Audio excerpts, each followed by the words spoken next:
Hi everyone, I'm Camille. Welcome to my channel. If you're new here, thanks for joining.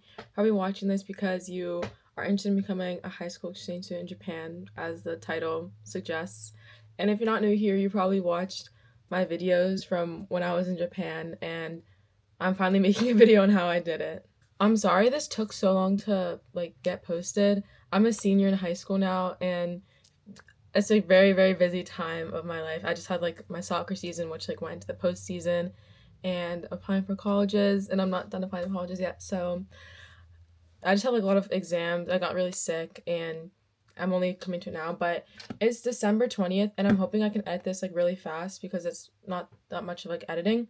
So if you're watching this in December, early January, and you're thinking it's too late, the application's due January 29th, at least for this year, it's when it's due, and you're thinking it's too late, trust me, it's not. When last year, a year ago today, is when I discovered this opportunity, and that day I started my application, but I didn't actually start any of my essays or anything until until after Christmas, or maybe, yeah, until after Christmas. But even then I didn't really start working on it until after New Year's. So, and I got in. So obviously the application, it does take time, but you're not, trust me, you have enough time. You're not out of time, you can still do it. So please, if you're interested in it, please apply, because you're not gonna regret it. You're gonna regret not taking the chance. So anyways, in this video I'm just gonna go over how I discovered the program, and what it is, what to expect, and application tips, and then also answering some frequently asked questions. So I discovered it on December 20th, and I actually found it through a TikTok my friend sent me.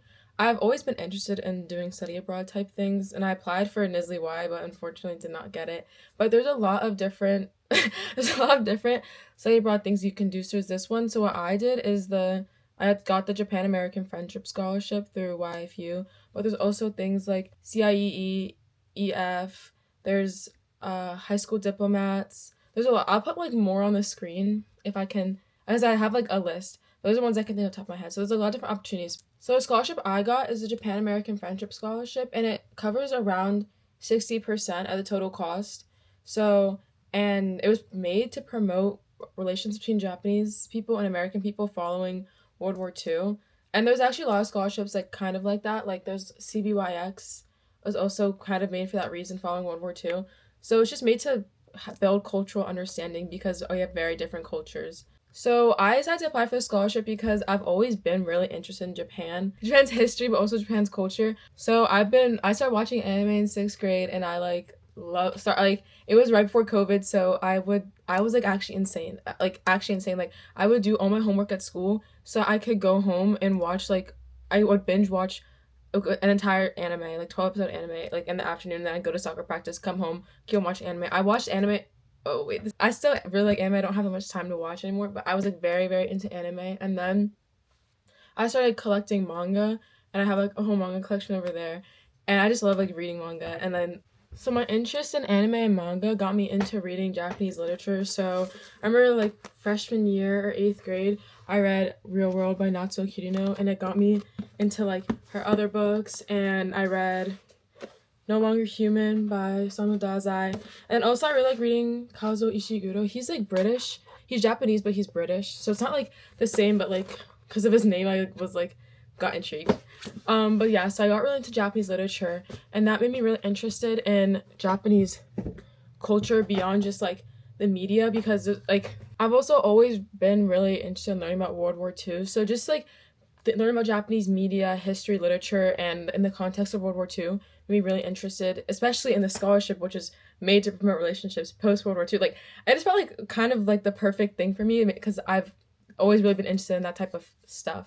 So that's what led me to apply. But everyone that applied, we went and did an orientation, that everyone that talks about why I decided to apply all have very interesting reasons. A lot of people had just been learning the language for a while, so that's what made them want to apply. Other people have been interested in history, cooking, everyone had very unique reasons. So for me, one of my biggest tips is having a reason, a genuine reason why you want to study abroad in Japan, other than just wanting to travel, because people will see through you just wanting a vacation. I think to have a genuine reason will make your application much stronger. And also one of the things that a barrier I had to go through was convincing my parents, and having a genuine passion and reason for going made it a lot not easier, because it's very difficult still, but it made it more convincing. Okay, so now I'm gonna talk about the actual application. So I can't reference it, so I'm just gonna have to go from memory. So I hope it's still the same. But from what I remember, it asks you like a lot of questions just about your activities, what you do in your free time, like your siblings. It was just like a lot of questions like you have allergies. I think these questions, I would just be like completely honest. Disclaimer, I don't have insight into the admissions process. This is just based off of my own experience. So I don't know exactly what they're evaluating, what they're looking for, but I can just give insight based on someone who's experienced it. So I'm pretty sure the beginning questions, I don't think you're being really evaluated on your answers. It's more just for placement. So I remember I talked about my hobbies, what kind of music I like, what I did in my free time, those type of things. I really wish I could reference it because I remember being like stressed about it. Like, are those answers really important? Like, I don't really have like a special answer to answer. I'm pretty sure it's just for placement because they also ask if you have any allergies, or if you're like a picky eater. My biggest tip for answering this question: if you do have allergies, be honest, but just know if you have like a fish allergy or something, you're not going to. Honestly, I think they say this also. You're not gonna get accepted because it's very hard to accommodate for that. But if you're just like a slightly picky eater, I would just say you're not picky because I would use this as an opportunity to try a lot of new foods. So for me, I would say going in, I've become less picky as I've like grown up, but going in, I was like pickier. I used this as an opportunity to try a lot of new foods. And what I would do like at the dinner table is they would be serving, like we had a spread of food and I would just eat the food and just that was it. And then after I ate it, I would ask them what it was because I know I would like psych myself out. So I ended up trying a lot of new things like chicken liver and heart and pig hands. I didn't like the pig hands. Like I tried to like I couldn't even eat the pig hands because yeah. I'll try to put a picture, but I couldn't eat it. But I tried like if I had known I was eating like chicken heart or liver or yeah, something like that, I probably would not have actually eaten it, but it didn't end up tasting bad. I actually like enjoyed it. So I use the opportunity to try a lot of new foods and really expand your horizons. So other things for the application people ask frequently is like how old you have to be. I'm pretty sure you can be just like in high school. You can't be graduating high school. So I applied my junior year and I went the summer after my junior year. Also for applying, sorry, I didn't really make like an outline for this because I just wanted to film the video. So I'm sorry if this is kind of all over the place, but a lot of people I knew that went ended up being a part of this like program called FCCLA. I'll write what it stands for. I still don't really know what it is, but I know a lot of them applied through that program at their school. So if you have FCCLA at your school, I would definitely consider joining that. Again, I don't really know what it is, but I know like basically everyone I met did FCCLA, and there's also like there's a Kikkoman scholarship, which is full scholarship, and then there's also Kikkoman FCCLA. And the Kikkoman scholars that I met did FCCLA. So I don't really know if there's like a correlation, but I would definitely recommend doing FCCLA if you want to do this because a lot of people did FCCLA. So for like that's just for activity session, just be honest because it's just gonna help you with placing with your host family. And I had a really great host family, so I think that being very specific, extensive, and honest on that part of the application will help. It also says on the application that they're evaluated for open-minded. Oh, so I'm looking at my computer, so that's why I'm looking away. But open-mindedness, tolerance for differences, a strong sense of self-motivation, ability to tolerate failure, adaptability/flexibility, positive and realistic expectations, sense of humor, ability to communicate, positive regard for others, and curiosity. So in your essays, I would really try to like show that you have these values and that you have these traits. And also, I would look at the YFU mission statement and use that as like also a guideline for how you write your essays. So the first question I've written down on my document that I used when I was writing my essays is how will the exchange influence you? So I would definitely, again, look at YFU's mission statement and use that to help, because you should know, again, why the exchange will influence you. For me, I knew it would really make a big difference in it changed my life. Like, it made a very big difference in knowing what I want to study in the future, what I want to do in the future. So, but I ended up writing that, it'll open up my worldview and expand my cultural awareness, which is kind of what they highlight in their mission statement. And I, again, think that's very true is what happened. I also said it would broaden my perspective and global understanding and hone my communication skills, which, again, it definitely did. So I would just say how you think the exchange will influence you, like currently, but then also in the future. So for this, I only wrote 128 words. I don't know what the word limit is, but that's all I have written down. For essay 1, the prompt is interpersonal skills are valuable tools for an exchange student. Describe your relationship with one of your family members and a close friend, noting the different qualities that each of you contribute to the relationship. I remember struggling a lot with this essay because I really did not know what to write at all. I think for this one, a tip I would have, at least what I did, was I chose people who were different from me. So I have an older sister and I have a twin sister, and my twin sister and I are like basically opposites. So instead of choosing my older sister, who I'm very similar to, I chose my twin because I could talk about how even though we have very different interests, very different personalities, we still are able to collaborate and work together and bond. For the friend I chose a guy friend, and also we have like very different upbringings, coming from different cultures. So I highlighted how he was able to teach me about his culture while I taught him about mine, and he helped me become a more culturally aware person. So I think with that, like highlighting how you're able to work with other people is what's most important, because when you're going on exchange, you're going to have to live with a family who already has like a connection, and you're kind of inserting yourself into this place. They want to see how you're able to adapt and thrive in the situation. And then same with schools, you're going to be in a school system you've never experienced before with people who you're not speaking the same first language as. So I want to see how you can succeed in this situation, how you've already been navigating these types of situations. The second essay is about being homesick, saying it's natural for exchange students to feel homesick when they're away, and then reflect on what it's like to live as a member of family abroad. What kind of challenges, other than language, do you expect to encounter, and how might you deal with them, and how might previous situations you've dealt with in failure or defeat prepare you for challenges you face. Like the prompt suggests, I choose a event or situation where you failed, and I would say didn't also expect to fail, and then again how you dealt with it. So for me, I talked about how I did this summer program. It was like Chinese classes, but it was at University of Mississippi, and I live in Pennsylvania. So Mississippi and Pennsylvania are very different. Like I would say different culture, like the North versus the South. I described how I kind of in a way felt like an outsider because many of my peers had come from this like chain of schools in Texas, so had like their pre-established friend groups, and they also had to wear a school uniform. So I just very much felt like an outsider because like they had their school, they had their friends. We physically were separated in different clothing. So I talked about how in that situation I felt like I had like initially a very like hard time, and I struggled a lot, but then I decided that the only thing, like I can't change my circumstances, but I can change my mindset. So how I overcame it by changing my mindset. So I just did an anecdote. I would definitely, so if you're writing college applications, you're going to hear this a lot, but show, don't tell. So instead of saying like, I felt alone, I felt like an outsider, I talked about how instead of hang out with friends after school, I would study because I didn't have any friends to hang out with.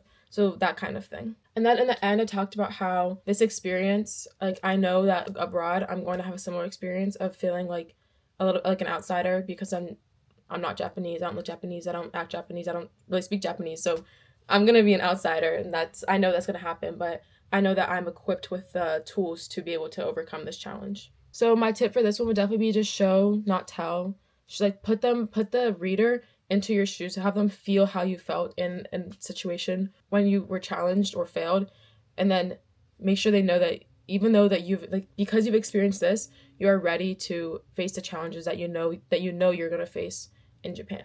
The third essay is, what about the exchange experience appeals to you? What will you bring to the experience, and how do you see it having an impact on your life and the lives of others? So the first part of why does the experience appeal to you?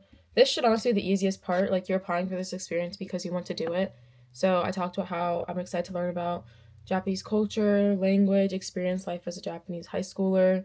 The what we bring to the experience part, that definitely stumped me. For this part, I would highlight why you're unique and why they should choose me over another person applying. So initially when I was doing this, I wrote down that I'll bring my willingness to learn and immerse myself fully, my curiosity, how I'm outgoing, I want to share my culture.